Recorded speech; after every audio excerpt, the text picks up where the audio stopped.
আগস্টের আপনারা জানেন যে 5ই আগস্টের আগে প্রতিবেশী একটি দেশ ভারতের দ্বারা আমরা প্রতিনিয়ত নির্যাতিত হচ্ছিলাম।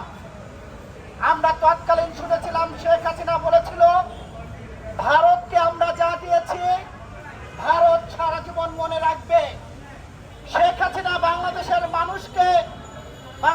মানুষের সাথে প্রতারণা করে হাজার হাজার টন ইলিশ মাছ দিয়েছিল, আম দিয়েছিল, বন্দর দিয়েছিল, বাংলাদেশের সকল কিছুকে বাংলাদেশের জনগণকে না জানিয়ে উজাড় করে দিয়েছিল। কিন্তু আমরা ভেবেছিলাম 5ই আগস্টের পরে গত 17 বছর শেখ হাসিনার সঙ্গে যত কালো আইন আছে সকল আইন বিচ্ছিন্ন করবে অন্তর্বর্তী সরকার। কিন্তু আমরা দেখছি অন্তর্বর্তী সরকার জনগণকে কিছু না জানিয়ে তারা একতরফা ভারতের সঙ্গে আবার প্রেম প্রীতি করতে তারা মুক্ত হচ্ছে।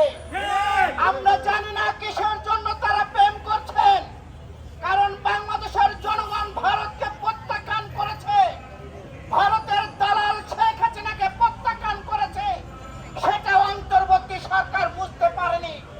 বাংলাদেশের মানুষ ইলিশ মাছ খেতে পারছে না, কিন্তু নতুন করে ষড়যন্ত্র দেখতে পাচ্ছি, টনের পর টন ইলিশ মাছ ভারতে রপ্তানি করা হচ্ছে।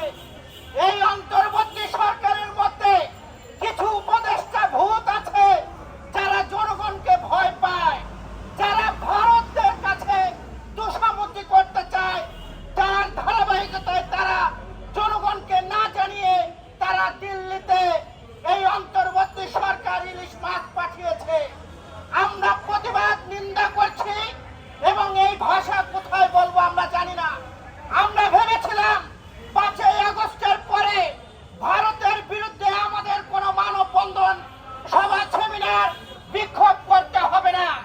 আমরা গত 17 বছরে দেখেছি ভারতের একটি শাসক দল কিভাবে বাংলাদেশের মানুষের সঙ্গে প্রতারণা করেছে, গণতন্ত্র হত্যা করেছে, ভোটের অধিকার তারা ছিনিয়ে নিয়েছে শেখ হাসিনার দ্বারা।